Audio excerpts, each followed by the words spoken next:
the plethora of experience in the room, which I say, and I posted as well, it's a $10 billion to $20 billion market that we are already going to listen to. I have a privilege to introduce Mr. Bharat Shah and Mr. Shankar Sharma, and the moderators is our own partner, Krunal. Let us dive into the first pillar of today's forum, wealth. This is the most important and the hottest topic today. Wealth is not merely about financial growth. It is about creating values that outlast generations, because money makes money, and the art lies there. Our esteemed speakers for this session exemplifies this philosophy.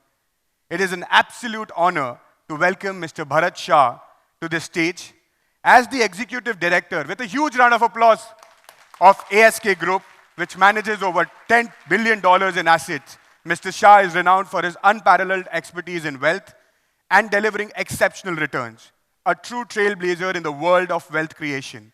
His insights promises to enlighten, inspire, and empower us all.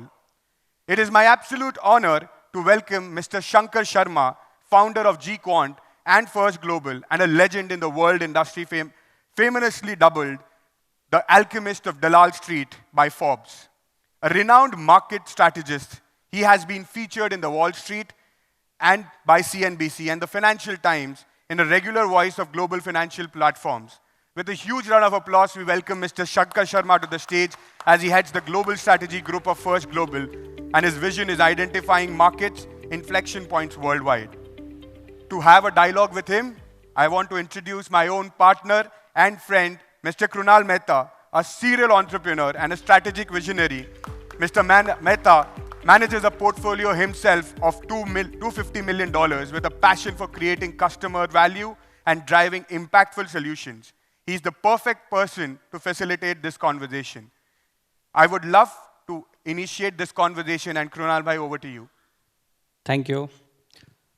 Thank you, Pratik bhai, for this wonderful introduction of everyone. Good evening, everyone. Welcome to the first International Investor Summit hosted by IVY Growth and Mehta Wealth. We had the opportunity to host Bharat bhai and Shankar Sharma at the Global Investor Conference in Surat, the similar kind of panel. And today we are fortunate enough again to have these two stalwarts here. A big round of applause for them, please. So today we have two people sitting here who has 30 plus years of markets. Some of them were not even born at that point of time, and who has seen all the cycles of market, a rich experience, a good compounded investments for public money, for their own money. So let us make the most of it. I have few questions in mind which the investors keep asking us, but then I leave the floor to the audience to ask. So let us have a conversational panel discussion today. So I'll start with Bharat bhai. Bharat bhai, you have seen the market from last 30 years. With your rich experience, what is that secret sauce of the investment track record which you have since last these 3 decades? Well, I would say investing, we complicate in our minds. Essentially, investing in its core precept is rather simple. Our minds are volatile, and that inner noise, we transfer it to our actions, because markets are designed to create chaos, and markets are designed to produce a lot of noise. It is our duty to filter out the noise and pick up strains of signals that emanate in that jungle of chaos. But in the social media world that we inhabit all around us, the noise amplifies itself. That external noise also becomes internal noise, and therefore, instead of subjugating that external noise, we amplify that noise with our own inner noise. Otherwise, if we strip off the day-to-day angst and day-to-day excitement surrounding the markets, essentially core ideas are simple.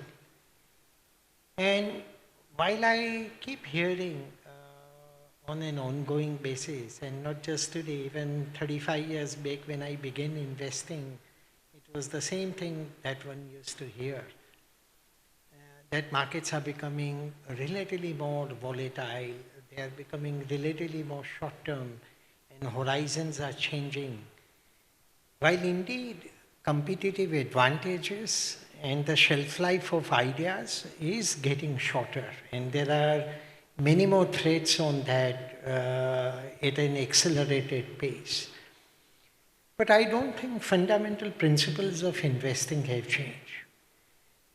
Time to time, we hear that now is the time for growth, and some other time is a time for value, as if growth and value are two different ideas. To my mind, they are not. Also, time to time, you hear that now probably is the time for quality businesses rather than value or growth, as if quality is a fashion to be adopted when convenient and to be discarded when it is seemingly not doing enough for you. Therefore, a lot of confusion we bring on the table.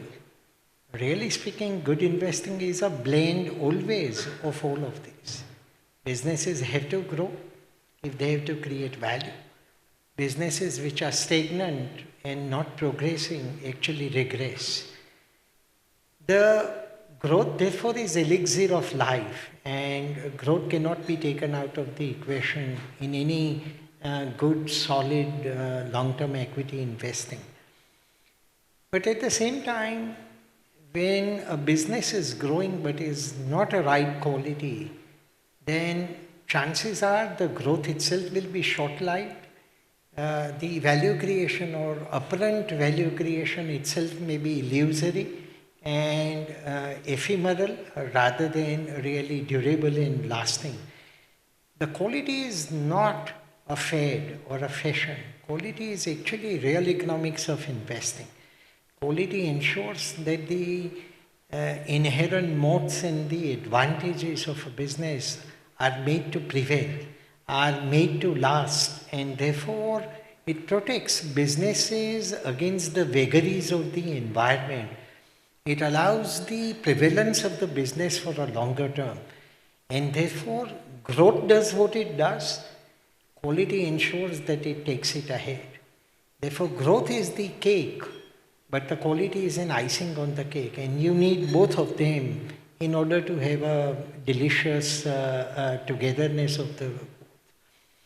But at the same time, you're not buying the package of high growth and the high quality at an artificially high price. No business is worth to be paid any price of. Ultimately, the serious economics of the way investing is like a gravitational force that nobody can escape the clutches of that gravitational force, and that comes in the form of margin of safety or the value. Therefore, you want a quality business, you want it to grow, you want it to grow in a durable, predictable way, but at the same time, the package has to be bought at a price which makes economic sense and not at any price. And nothing is worth at any price, nothing is worth to be held forever, irrespective of whatever changes. Therefore, if we keep the thing simple, that ultimately if we find good businesses which are going to grow in a meaningful way, in a more durable and predictable way as much as you can, and if these businesses are qualitatively sound, which means they have a superior capital efficiency, superior character, superior inherent ability to deal with the shocks of the world around you, so that they come out of these challenges and yet thrive and prevail. And finally convert all that economics or all that conjecturing of the business and its character into an opinion on value. and stick to discipline of buying it at a sensible price at some discount to that value, I don't think you can ever go wrong. Time to time, Ukraine may happen, some Israel may happen, some oil shock may happen, something else will happen. Noise is forever. But through that noise, I think if we listen to the core message that value creation is a simple idea which is linked to a growth which is predictable, durable, qualitatively sound, and you have discipline to buy that package at a conjectured value and not cast in iron and not as a gospel truth, but a conjecture of the value, and still have a discipline to buy at a margin of safety rather than getting carried away by markets, either ups or downs, you will invariably do well. Markets are not designed to please you. Markets don't exist to make you rich. Markets have no duty to make you wealthy simply because you allocate some capital to the markets. Markets, in fact, are waiting to trap you, to psychologically weaken you, or to trap you into wrong kind of, red herrings. It is your duty as an investor to escape from all the booby traps and keep to the simple focus in a disciplined way and keep doing it time after time. Basically, in sum, it's a boring exercise of huge amount of self-restraint and discipline. It's not an exercise in great intellect. It doesn't need a genius kind of capability. All it needs is a reasonable capability, reasonable graces, but far greater amount of discipline and hopefully adequate level of wisdom. And if you keep those things simple, invariably through thick and thin, through undulations and the ups and downs of the market, you still will come out smiling over a period of time. So ultimately, you mean to say that the entire thing goes on the disciplined way of investment, thinking long term, having a good growth oriented companies, and ignore the noise. Oh, absolutely. And by long term, I don't mean any artificial period. There is no defined artificial construct about what a long term is supposed to be. Long term for business that you may have chosen may turn out to be much, much shorter than you may have imagined. Or it may, for a bad decision, it may turn out to be much longer than you may have imagined. So, long term is not some formulaic number. It is as long as it takes, so long as the business is doing what it is doing, and so long as it is continuing to create value as you believe it will continue to do, you remain committed to that idea. You are not artificially wedded to anything for long enough period so as to claim some long-term kind of an attitude. Ultimately, long-term is an intent. It's an idea that you are fundamentally not in a business of flipping, but enjoying the value out of a few limited high-quality opportunities that exist around you, which will make you incredibly wealthier than you might have imagined. But at the same time, either your insights change, facts change, or your own understanding is proven to be faulty or wrong, so does the period that gets defined. So there is nothing artificial about it. But intend to remain long term, so long as the business is all it takes to keep creating value as you thought that it will do for you. So one of the secret Bharat Bhai revealed us during the lunch we had just now is that he reads 8 to 9 hours per day and he works for 7 hours. That comes to almost 15 hours a day at his age. I think so this requires a round of applause for him. 15 hours a day and 8 to 9 hours of regularly reading, Bharat Bhai. Great. Shankar Bhai, we have seen markets from 50,000 to 85,000, almost a kind of one-side rally, and now it has been 80,000. Though the markets are 4-5% down, but small cap and mid cap stocks are 20-25% down. The sentiments are even lower. Investors are worried about what will happen in the market. What are your views on that? Yeah, don't ask me market क्या लगता है. शंकर भाई सबको वही जानना है actually. Because that I find the most boring part of this whole thing. I have, obviously, all my friends are from the stock market. Bharat and I go back, I think, 30 plus years. Uh,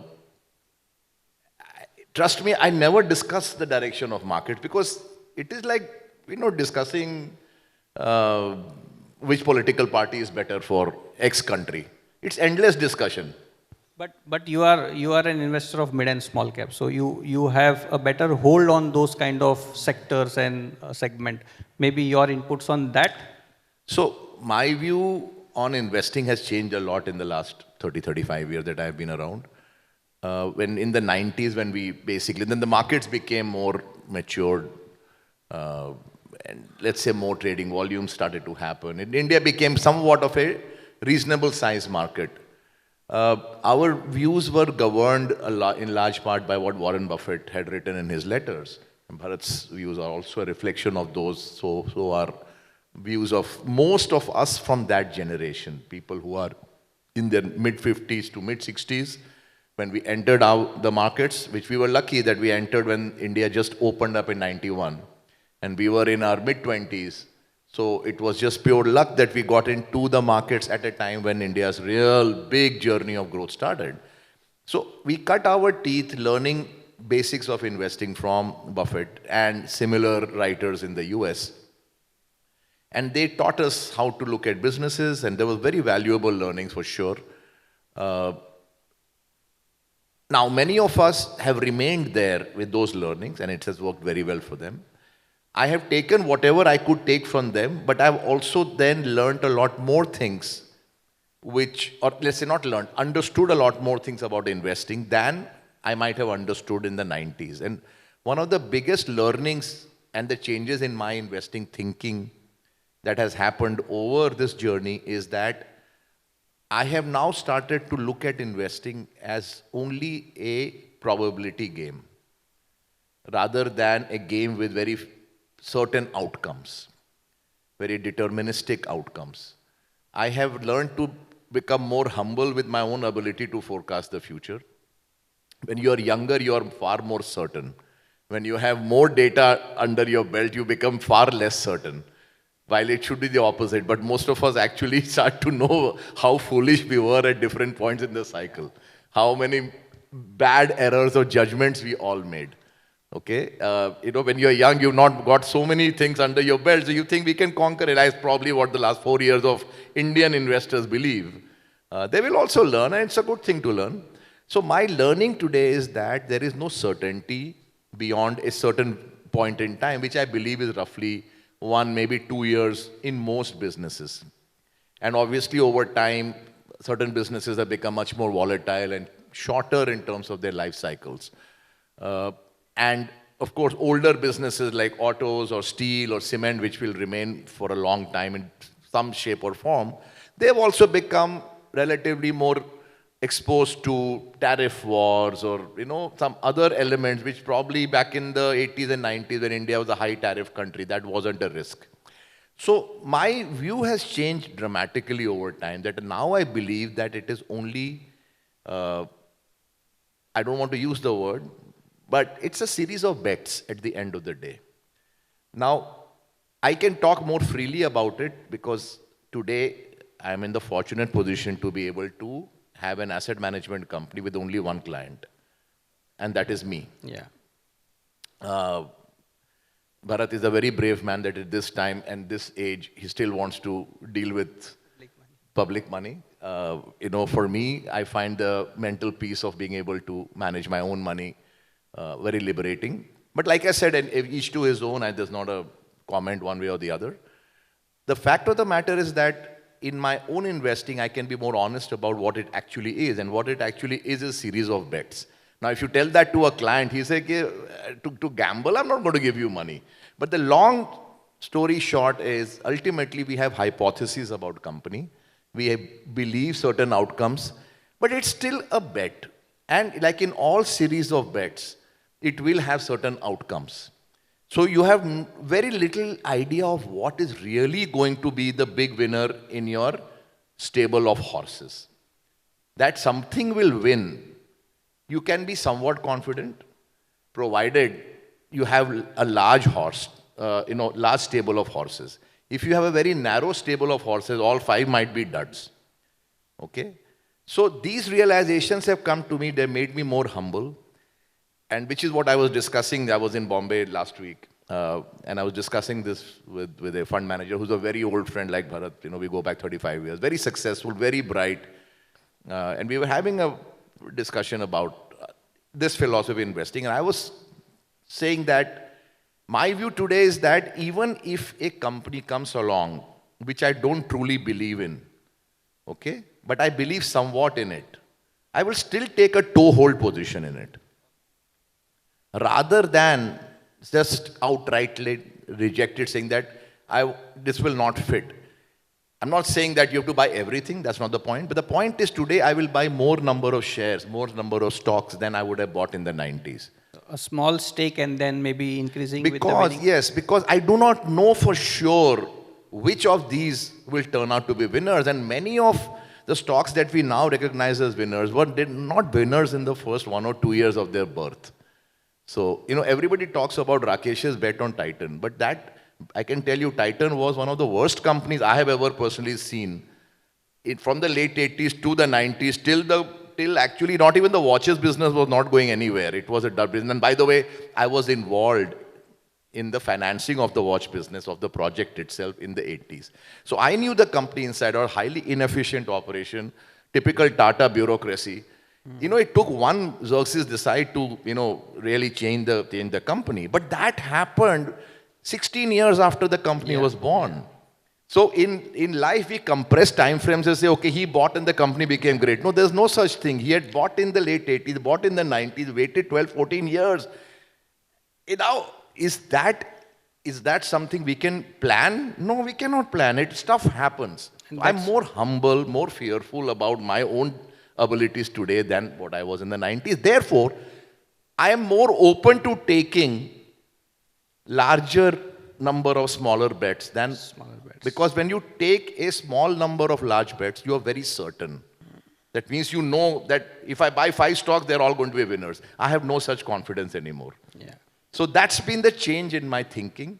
I will take toehold positions in even stocks that may not meet the highest quality test, because I do know that from a probability basis, out of this pack also some massive winner will come. Right? And stock prices ultimately change perceptions that we all know. And we have one of the largest groups in India today. What the perception was 5 years ago and what the perception today is, I'm not talking today, I'm talking, let's say, 15 days ago. Okay? We know stock price, market cap determines what we think of the person. It's like what Warren Buffett said, which one of the best things he's ever said is that somebody asked me that, how come you talk so much sense? And he says, no, I always talked sense. It's only that you listen to me now because you know my net worth. Absolutely. Before that, when I was managing $1 million, you wouldn't give me the time of the day. But I was always talking sensible things. So market cap, stock price determines what we think of it. I would rather get in at the basement level. Yeah. In many stocks, because I have no confidence of being able to predict with great certainty which of these or how many of these are going to be great winners. That's my evolution as an investor. Yeah. The other thing I believe in is that one needs to keep evolving also because this is a learning game. Okay, Bharat reads 8 hours a day. Sometimes I get 8 hours, sometimes I get 2 hours, but all of us grew up in this business reading a lot and reading a diverse range of topics, not necessarily just investing. Because the beauty of investing is it cuts across so many disciplines. It's not just about knowing ultimately what is investing. You need to know 5 ratios. 5 ratios, that's it. Return on capital, return on equity, price to book, PE, price to sales, free cash flow. These are only 5, 6 things. For this, how many hours of reading will you do? The reading is about learning when to apply what. It's like in cricket. There are only a bunch of shots. Okay? But to be able to play that under pressure in front of 100,000 people, that is what the learning part is about. Yeah. So the learning that I do on an ongoing basis only teaches me one more thing, that keep your mind open to change. Don't become so dogmatic about your methods that there is no room to be able to change. Yeah. So I like to keep that perspective. I want my game to remain as open and as flexible as possible, which is not easy as you grow older. Yeah. You also tend to become maybe more rigid as old muscles, old arteries. Everything becomes more rigid.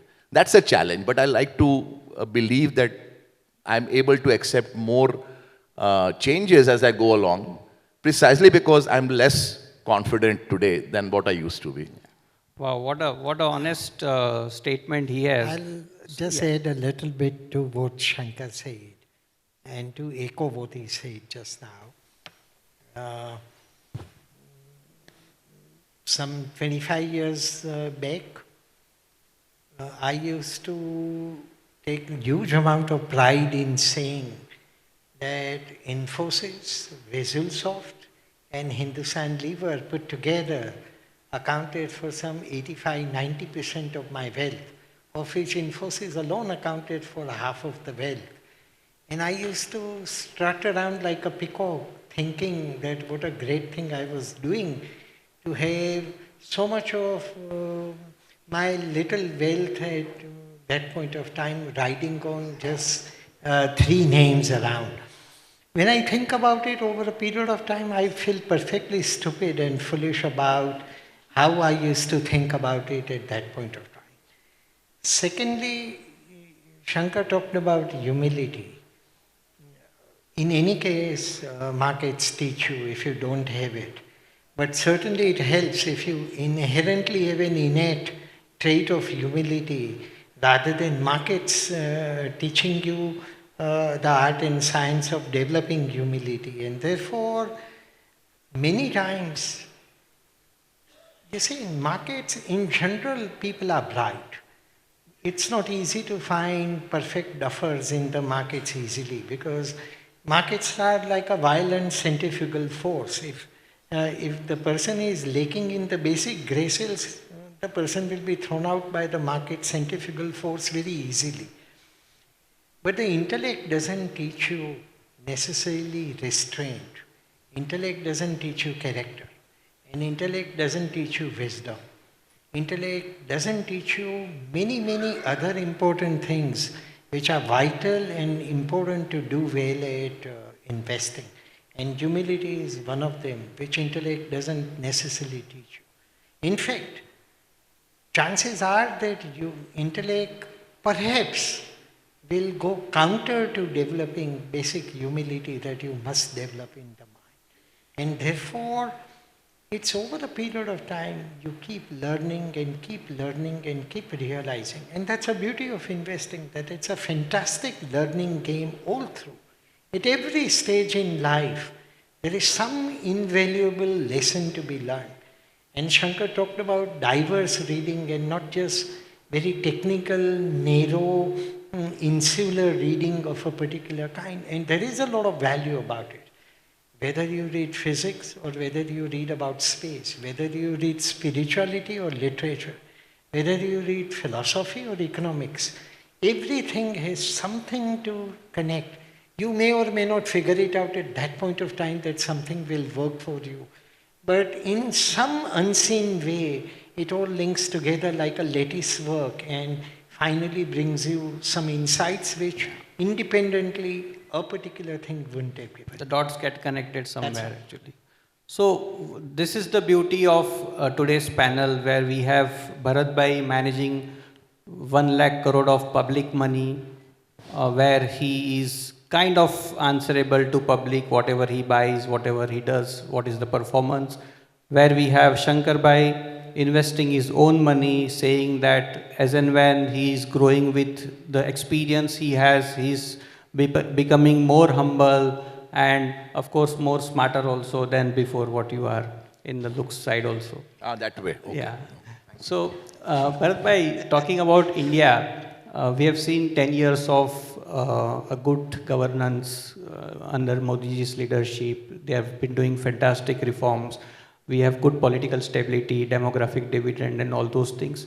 So, what do you feel that what more policies or what better things can be done to attract public money or maybe public confidence bringing into the equity market? Well, it's a large subject, but let me try to compress and kind of summarize. You see, both Shankar and I have seen plenty of days and occasions where markets were a perfect device for producing neurosis, because most of the things that you were doing were outside your control, and some perverse and perfectly perverse things will happen which you would have least desired to see, but would none the same happen because the environment was of that kind. Here was a country where, despite its entrepreneurship and potential, it never lived up to its potential for a longest period of time.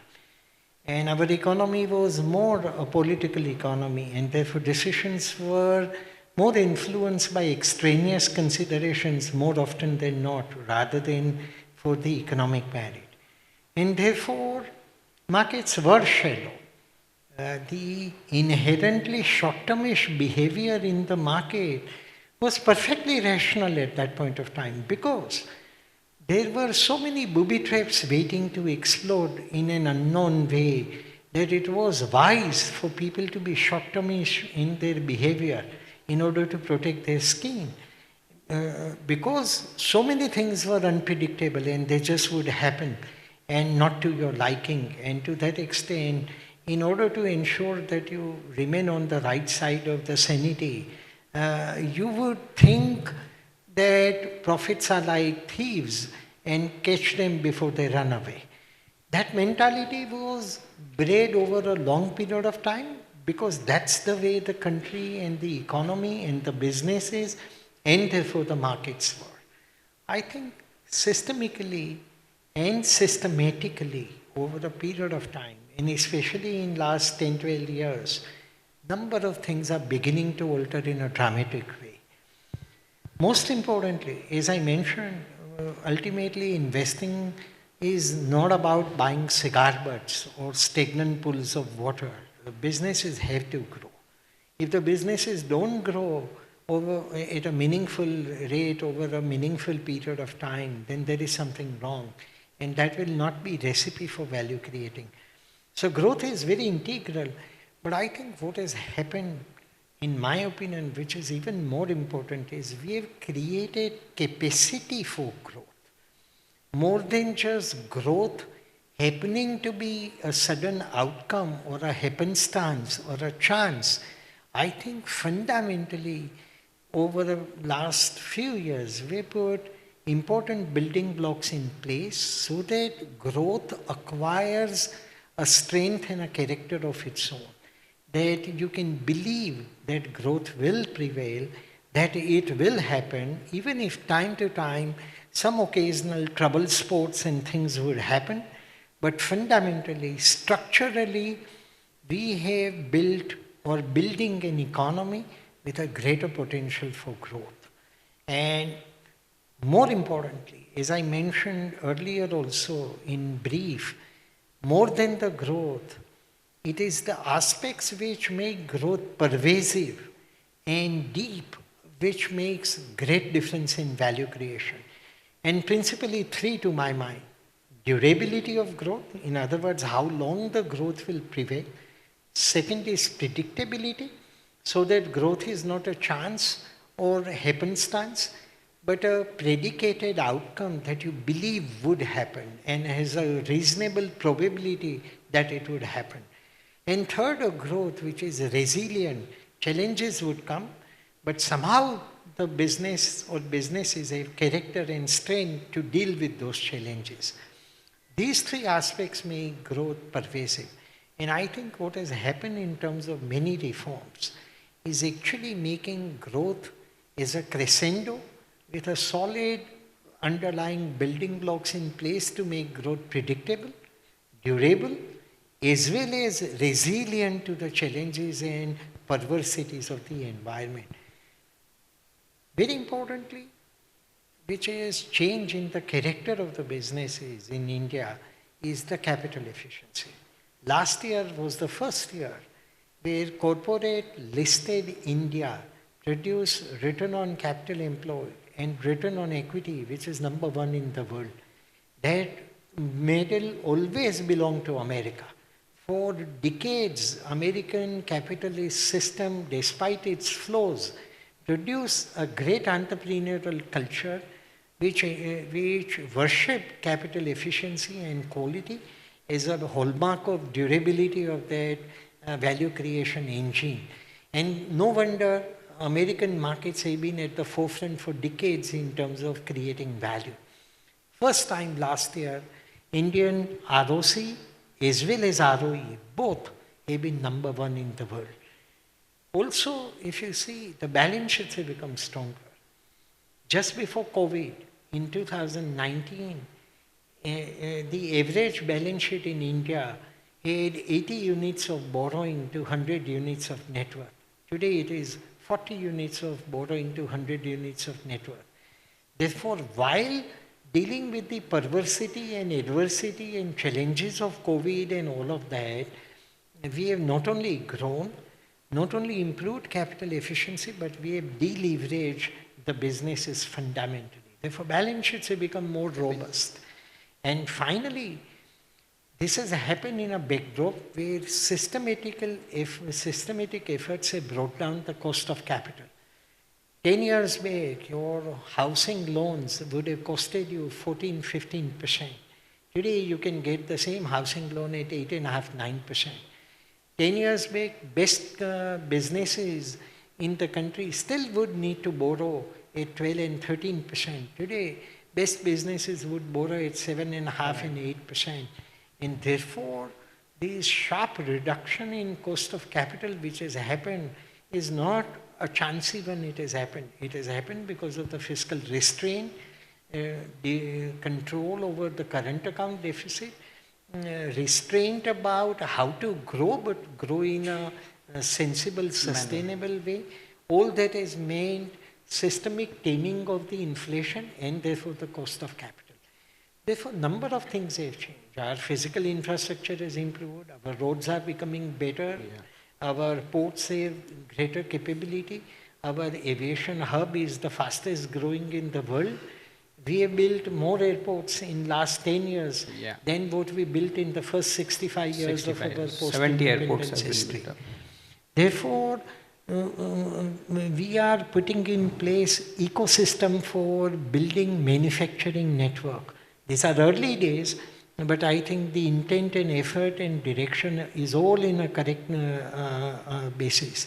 It would have been unthinkable even 3 years back that India will develop some semiconductor capability. But now it is going to become reality. The first chips are going to get produced sometime in the 2025, last quarter of 2025. So, ecosystem on manufacturing, digital embrace, logistics, energy, greening of energy, energy transition effort, a lot of things while managing the challenges of the resources, the aviation, the port, the roads, one of the finest digital public infrastructure in the world today, resting on which India has become the most dynamic payment ecosystem in the world. Number of things have happened and number of things are still going to be there. Our GST is ensuring that businesses are slowly but clearly getting more compliant, more transparent, little less dishonest than they used to be. And therefore, all of these, when you put it together, along with the drive and energy to ensure that in critical areas you will depend within the country rather than outside, like in defense, railways, why our inward focus is not actually insular, but is actually enabling approach to build our real capability and not to render ourselves vulnerable to machinations of the outside world. When you sum total all of these, I think 3 or 4 things I'll predict. A, our rate of growth will be one of the highest in the world. Not for a year or two, but for a long period of time. This rate of growth is superior not only to our own past, but compared to probably any comparable meaningful economy anywhere in the world for a length of time. Secondly, the growth is going to be more durable, more predictable, more solid, less vulnerable to the challenges than before. Third, qualitatively, it is sounder growth in capital efficiency, in moats that we are building. And finally, all of this is happening in the backdrop of a great desire to make the country reach its due, to attain her due place under the sun. And therefore, the startup ecosystem, the spirit of entrepreneurship, the ecosystem of innovation that we are beginning to build up, this may or may not be very widely appreciated, but last year on STEM, science, technology, engineering, mathematics, number of papers filed by India stood at number 3 in the world. No. This is not a mean achievement, because this heralds the kind of things which are likely to happen in the future. So we are building base in a lot of things, but we have a lot of miles to go. But we are in a truly a great journey ahead. So it's an all-round development going across in India. That's right. So we'll have the mics for the audience. Before that, I'll ask one question to Shankar. Shankar, you're sitting in Dubai and you look after the global markets for your personal investments. Last time when we met, you spoke about that you have invested some amount in the US bond yields, I believe, where the yields were to the north of 12%. What is your outlook today on the US bond yields? And second question is, again, we were seeing that a lot of things happening in China, and the China market has suddenly risen. So what are your thoughts on the China market? Have you yourself allocated some money in China or what? If you can please. Right. To answer your first question on the bond yields, I don't think, of course, yields and the Fed policy is not 100% in lockstep. There are divergences. We have seen that happen even since the last rate cut. I don't think there is going to be a very aggressive cutting cycle ahead, neither in the US nor in India. People in India also, I know, clamor for rate cuts by RBI. Yeah. I really doubt if RBI is going to take that decision. It will go very slow and I think it's going to be a very, very slow process. If at all anything happens in the next few months, in India and in RBI and in the US. As regards China, it's a very good question. So I am very, very bullish on China. Oh. Because it fits the kind of trades I like to do, which is unloved, or at least it was unloved till a couple of months back. So those are my kind of trades. So, like I put money in Turkey 2.5, 3 years back. And that worked out very, very well. I mean, that doubled in dollar terms. Because people were saying 70% inflation, this country is useless, there's nothing going to happen, this and that. I like to hear those kinds of things. It gets me excited because that shows extreme pessimism. Okay. Just as on the opposite side, extreme optimism also starts to get me excited. Yeah. China is very, very good, and make no mistake, it will remain a powerhouse on manufacturing for not years, for decades to come. We will, as India, we will nibble away at the edges, but large-scale replacement is not possible. Not possible. I know China's manufacturing ecosystem very well. I know the quality of their products. I know the commitment of their workers. I know the commitments of the company owners. I'll give you one example. There is a business I own in Europe, and that's in FMCG. Now, I was looking to get a packaging line for that. So we looked around all over the world. We found, obviously, Indian manufacturers were there, Chinese were there. I sent my person to China, okay? After we found 4 or 5 guys. He landed in Hong Kong. From Hong Kong, took the ferry to Guangzhou. At Guangzhou, they had booked a hotel for him, a 5-star hotel. He slept there in the morning. A Mercedes S-Class came to take him to that factory, showed him around. Then he drove 2 hours away because that guy had sent his car, a BMW 7 Series, to take him there. You know, the order size was how much? The initial orders were $10,000. Okay. That's it. Okay, $10,000. $10,000. That country is of a different level in terms of service. today I buy a lot of stuff for my personal use, $200, $400, $500. The salespeople who are kids who are 25, 26, they make 25,000 rupees a month on the average, okay, because I know them. The commitment of those people is, I mean, I cannot find such commitment in 99% of our Indian people of that age group. Yeah. So let's not write off China as a country. Stock market is a different thing altogether.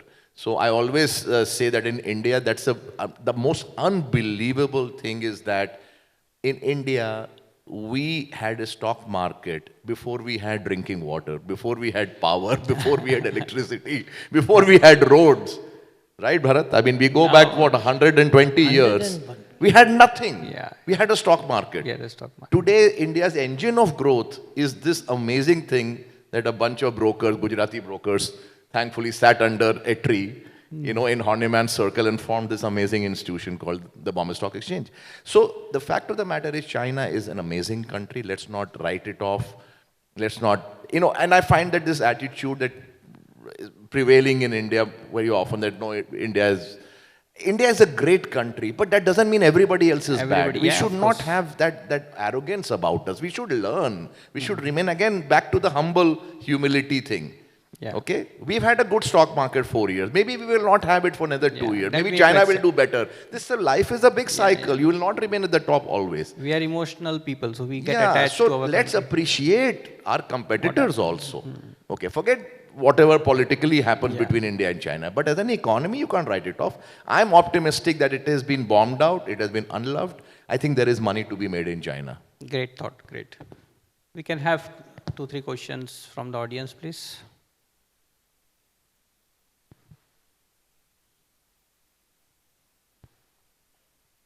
Yeah, please, here.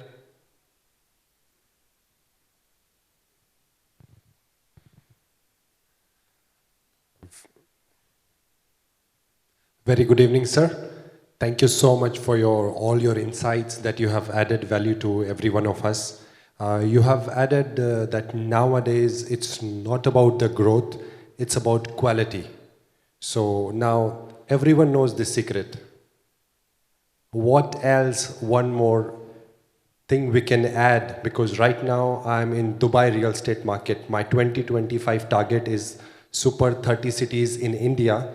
So what should I consider and look at the factors to go to India to bring the investors in Dubai? Because Dubai is unstoppable. No one believed in the beginning, but now everyone is believing in it because everyone can see it. So if you can give me maybe 3 points where I can see that which city should I target, that will be great value to me. Thank you. I think so, Shankar bhai, you will have to take this question. No, so your question is which cities in India you want to target for investors from India to come and buy Dubai real estate? Is that your question? Yes. Oh, if you go to Bombay, that's enough. I mean, I don't think you need to go to... I do agree, but it's so much saturated. For example, from last 15 years or 20 years, a lot of people going there, and now everyone knows everyone. I am newbie in the market. So want to have some insights that apart from these top 5 or top 10 cities, should I go?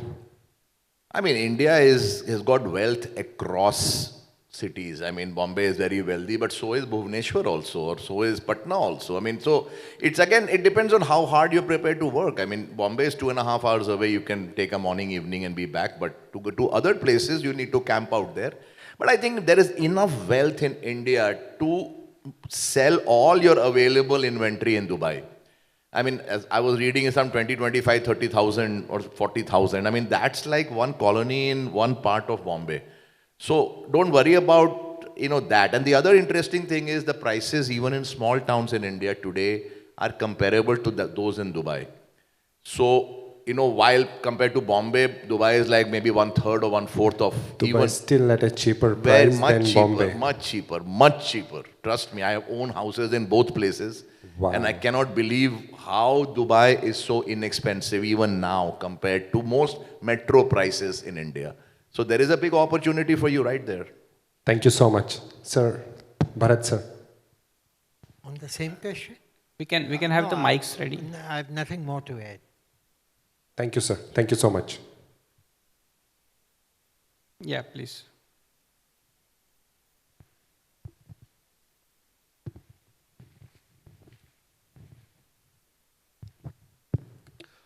Hi, good evening to all of you. My question is for Mr. Shankar. Since we had seen a certain gold spike in gold terms, so gold prices and all. So what exactly is your point of view considering the spike we already witnessed in past and compared to silver? Since as you just mentioned that you are quite positive in Gango when it comes to China market, and we had seen certain stimulus already been provided to Chinese market and all, and considering as a innovation and a consumption theory. So what exactly is the your view regarding gold and silver for next coming, you can say? So I'm very, very bullish on gold. I think it's a very, very structural trade, maybe 4, 5, 10-year trade in gold. There are many reasons, but primary reason is that central banks, if you look at the data in the last few years, Yes. the rate of purchases is of a different order of global central banks of gold as compared to the past. So that itself has become such a huge driver of gold prices. Because gold, is not hugely supplied. The reserves are limited. It's a very tightly supplied market. It's not loose supply. And then when you have a big behemoth kind of central bank purchases, you know that this is going to be a structural trade. And the other thing is, of course, I don't think it's going to happen immediately, but the fact is, after all the geopolitical events, the rest of the world does not believe the US as much as perhaps it used to believe maybe a few years ago. They want alternative stores of value. And that's also driving the central bank purchase. So, the way the whole of Russia has been cut off the SWIFT system, dollar trades have become more restricted to friendly countries. All of that is driving a shift away that we don't want to be just exposed to US and US treasuries in our overall country's, let's say, investment portfolio. I think it's a structural trade, to answer your question. And when gold does well, silver automatically is the tag along. So you will get a good run on silver as well. Thank you. So generally, what's the perception is like, when there is a bit of, as you rightly mentioned, there's instability or something like that, what we had seen, then we can see a certain spike in gold, as you rightly mentioned. So now, you just mentioned about Ukraine, Russia and all, since we had seen, certain more things in Middle East as well. So now, slowly, gradually, the dust is, settling down. So can we see like a bit of stagnant or some range where you can see when it comes to gold, you can see certain... No. I'm not making the case that gold has done well because we have a couple of wars going on. Please don't get that correlation. If anything, that should have spiked up oil, which did not do anything. Yes. Gold is a structural trade because the world's belief in the US and US dollar denominated assets, largely the US treasuries, is not as firm as it used to be. It is the de-risking of their own investment portfolio, starting from China, India, and many other countries. If you look at the data, it is staggering the scale of gold purchases. That is the real reason, not a couple of wars here and there. Okay, And thank I'll you so just much. add a small point to what Yes, sir, please. Shankar said. Clearly, faith in America is eroded in a huge way.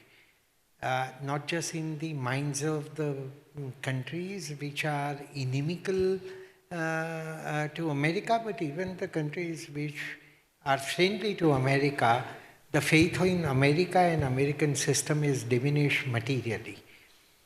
Two primary reasons. One is its behavior. We have seen that how, like Shankar articulated, taking Russia out of the payment system, impounding reserves of Russia, simply transferring to themselves. If this can happen to Russia, it can happen to anybody tomorrow. And therefore, no country strategically will feel safe. For some reason, if you are running contrary to America in some issue, they can just cut you out of the system and make you vulnerable. And therefore, strategically, every intelligent country and every intelligent governance system would preclude that risk. Second is its internal behavior, the way America has abused its own financial system, its strength, its status as a universal currency because America doesn't need to hold reserves the way every other country does because dollar is a universal currency. But using that power and the way America has abused relentlessly its fiscal and financial system, that I think slowly but clearly time has come where people are beginning to recognize that emperor is not fully naked, but there are some gaping holes visible in the clothes that the emperor is wearing. And therefore, there is a growing concern that abuse of the American hegemony over a period of time will lead to some unforecastable but very adverse consequences over a period of time, and therefore it is prudent to have some counterpoint. No other currency can today replace America, no matter what. I mean, pound is like banana republic currency. It has no real value. Euro is a very weak kind of a block. Yen has no growth as a country and therefore cannot substitute. And nobody will trust Chinese currency. Therefore, and India is far away from being in a position to replace American hegemony, dollar hegemony. Therefore, the path is arduous and long, but people would prepare themselves for eventuality, and that is one of the important reasons why gold is rising. We can have a last question. Yeah. Thank you so much. So the question is for both of you. What do you think about the cryptocurrency coming on? So the dollar, the strategic of the dollar and the crypto as well. What's going on in the market? Do you believe, as you are, Mr. Shankar, you are in the stock market, what's going on in the cryptocurrency? Thank you. Shankar भाई अभी ये question मैंने पूछा रहता ना तो आप गाली देते थे कि भाई क्रिप्टो क्यों पूछ रहे हो? So, crypto, in my view, is here to stay. There is no question about it. All of us have been skeptical about it in the beginning, but it has acquired a life of its own, and now it has gone into a different zone after Trump has been elected. But as an investor, my view is, again, this goes back to what I just said, that I don't want to say no to something just because I'm not super familiar with it. I have put off and on a small part of my investable funds in crypto. So I have played it. So my view of most things in investing is that I play everything, but I believe nothing. So it's okay, it is an asset class in which there is durability. I don't think it's going to disappear now. It has acquired a certain size and scale. It's a hugely volatile. People who think that they'll replace normal currencies, I don't think that is going to happen ever. Because if something that is going to react based on a tweet of Elon Musk and all that, I don't think you want to keep your savings in such kinds of things. So it is going to have a place, not a huge place. And God help you if you think, as I believe, I've met many people in Dubai in the last 4 years who believe that we don't need physical currencies or the fiat currency. We need only Bitcoin. And I tell them, good luck with this, because you're going to get cleaned out if one day from 80, 90, 100,000 goes to 20,000, which it can. Which normal civilized currencies don't do those kinds of volatilities. Find a place for it, but don't start believing in it that it will replace the dollar or the euro or anything of that sort. That's not going to happen. I would only say this much, not that I understand cryptocurrency much, but the underlying technology is very powerful. The blockchain technology is really one of the most important technology bedrock in the public life that has been developed. The fail-safe general ledger where things can't be altered and remains a permanent indelible record is a very powerful technology and tremendous applications, of which cryptocurrency is just one. But as an investment, fundamentally, you make an investment into something where you have some idea or some opinion or some conjecture or a belief about its underlying value. And therefore, then and then only the price acquires any salience or a meaning. I have, despite whatever efforts I have made to understand this currency and its behavior, I have not figured out how to judge a value of cryptocurrency, whether Bitcoin or anything else. And till the time you have a workable hypothesis and a method to arrive at or judge value of something, I don't know how it is easy to participate. So therefore, it can be a hobby asset, but I pretty much at this juncture, whatever I understand, it can't really become something substantial and meaningful beyond this. Maybe that's my limited understanding, but ultimately all currencies are store of value. And anything to become a store of value, you must have an ability to assign an underlying value to it. Either because there is a perceived value in that asset, or because legally, regulatorily, some value is assigned to something. Now, no government anywhere in the world, including America, is going to make crypto as an official fiat or an official reserve currency or something like that. So without that legal sanction, how do you figure out what really is the value? And therefore it can't become a store of value, and therefore it can't really become a currency till then. So I remain a very puzzled individual about this phenomena. Time to time it rises from the ashes like phoenix and reaches some new heights, then it dramatically collapses, then again resurrects. But really speaking, I can't really understand for my money's worth what to do with such an asset. So if it is we just have one. to be called an asset. Sorry, but I need to add something. So what is the value of the USD now, the dollar? There is no reserve, right?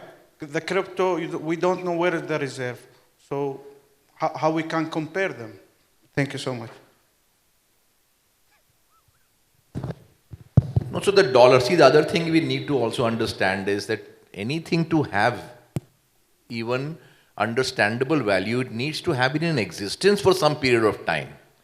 So think of crypto as a startup company. That's a pretty much right way to look at it. Now, as an investor, I don't do startup companies because I have no idea what the track record is of the promoter, because they're usually 25 or 30 somethings. But many people have made a lot of money doing it. So I don't want to put any stigma and taboo on crypto. All I'm saying is a dollar, or for that matter, many other currencies in the world have had 50-year histories or longer histories. There is some history there.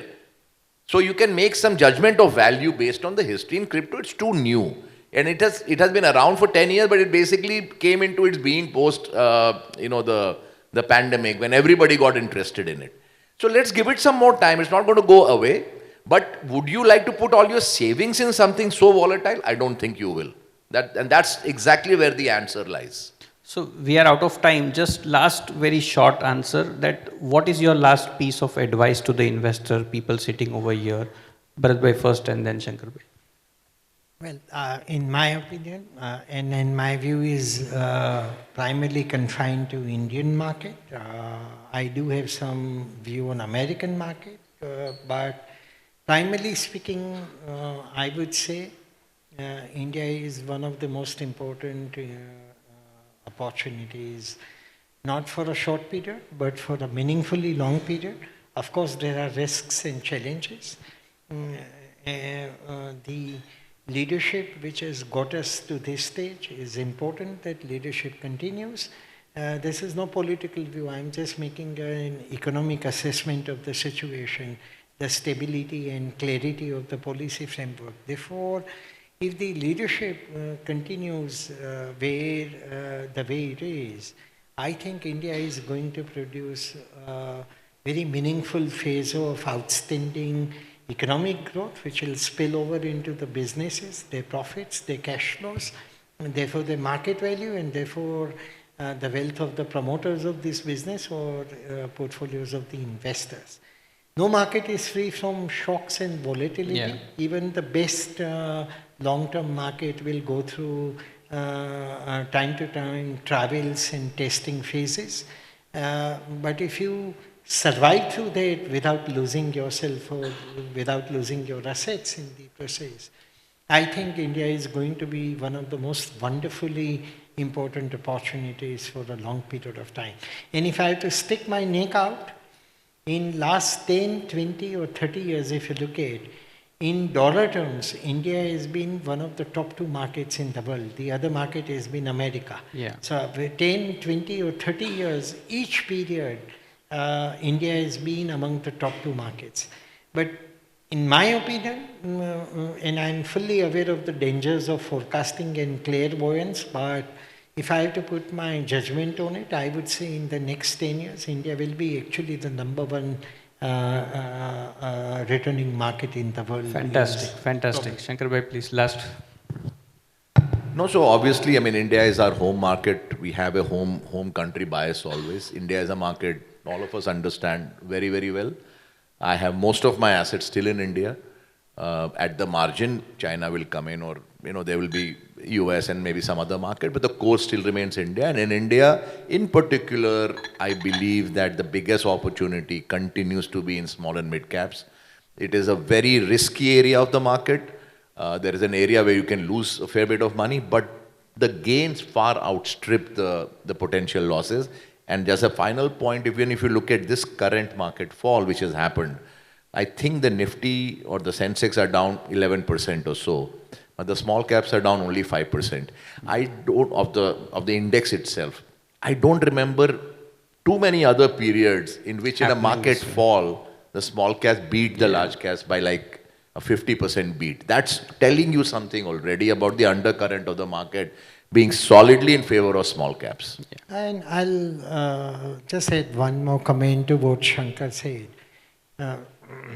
We both have seen the markets over decades, and we've seen how inbred biases prevail that mid-cap and small caps fizzle out so quickly and die so quickly. And therefore, those prejudices and bitter memories remain in the mind. But a very objective analysis will tell you that there is so much more dynamism in so many smaller, mid-sized businesses. Primarily, why? Because this government has encouraged entrepreneurship beyond anything. That's why the startup ecosystem, that's why a number of new businesses which have come by.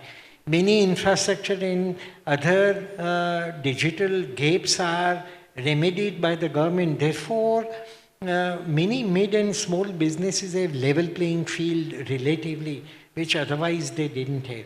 Cost of capital decline has benefited relatively mid and small sized businesses much, much more because they had deep deficiency in accessing capital. Therefore, it's easy to dismiss away by the past lens about mid and small, but it will be a big mistake to make. Actually, there are a number of new very interesting and qualitatively sound businesses which are brewing. Of course, some businesses may fizzle out, some businesses may not stand the test of time. Some may turn out to be crooked, like some large businesses also turn out to be crooked. But in general, in a contemptuous attitude that I readily listen to and hear in the media and press, that as if small and mid are some junk or gutter, it is far away from that. Yeah, in fact, many of the small and mid businesses have newfound dynamism that actually needs to be applauded and appreciated. So with that note, we have heard India's growth story is very much intact. Thank you, Shankar bhai, for coming. Thank you, Bharat bhai, for coming all the way from India only for this International Investor Summit. Thank you once again, and thank you, audience, for the active participation.